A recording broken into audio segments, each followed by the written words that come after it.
ಕರ್ನಾಟಕ ವಿಶ್ವವಿದ್ಯಾಲಯದ ಆವರಣದ ಪಕ್ಕದಲ್ಲಿರ್ತಕ್ಕ ಅಂಬಿಗರ ಚೌಡಯ್ಯ ಮತ್ತು ಇತರೆ ಅವರ ಶಿಷ್ಯಂದರ ಗದ್ದಿಗೆಯ ಮಂದಿರವನ್ನ ಕೆಡವಲಿಕ್ಕೆ ಹುನ್ನಾರ ನಡೆದಿದೆ.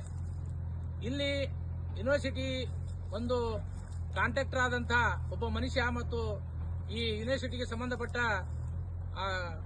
ಕನ್ಸ್ಟ್ರಕ್ಷನ್ ವಿಭಾಗದ ಇಂಜಿನಿಯರ್ ಎಲ್ಲರೂ ಕೂಡಿಕೊಂಡು ಇದನ್ನ ಅಂಬಿಗರ ಚೌಡಯ್ಯರ ಸಮಾಧಿಯೇ ಮತ್ತು ಧ್ಯಾನ ಮಂದಿರವನ್ನ ಇಲ್ಲದ ಹಾಗೆ ನಶಿಸಬೇಕೆಂಬ ಹುನ್ನಾರವನ್ನು ನಡೆದಿದೆ ಎಂಬ ಶಂಕೆಯಲ್ಲಿ ಈ ಹಳ್ಳವನ್ನು ತೋಡಿ ಈ ಎಲ್ಲ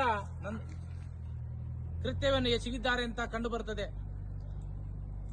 ನಾನು ವೀರಶೈವ ಸಂಸ್ಕೃತಿ ಸಂರಕ್ಷಣಾ ಸಮಿತಿ ರಾಷ್ಟ್ರೀಯ ಘಟಕದ ಅಧ್ಯಕ್ಷ.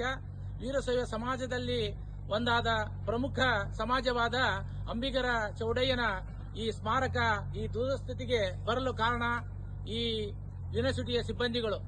ಈ ಹೊಲದ ಮೂಲ ಮಾಲೀಕರು ಸುಣಗಾರ ಸಮಾಜದವರು ತಮ್ಮ ಗುರುವಿಗೋಸ್ಕರ 3 ಎಕರೆ ಜಮೀನನ್ನ ಬಿಟ್ಟುಕೊಟ್ಟಂತ ಈ ಜಾಗೆಯಲ್ಲಿ ಸ್ಮಾರಕವಿದೆ. ಈ ಸ್ಮಾರಕವನ್ನು ಸಹ ಪೂಜೆ ಮಾಡಲಿಕ್ಕೆ ಇವ್ರು ಬಿಡ್ತಾ ಇಲ್ಲ. ಆಮೇಲೆ ಈಗ ಅದು ಇಲ್ಲದಂಗೆ ಮಾಡಿ ಇದನ್ನ ನಶಿಸಬೇಕನ್ನೋ ಒಂದು ಹುನ್ನಾರವನ್ನ ಮಾಡಿರುತ್ತಾರೆ.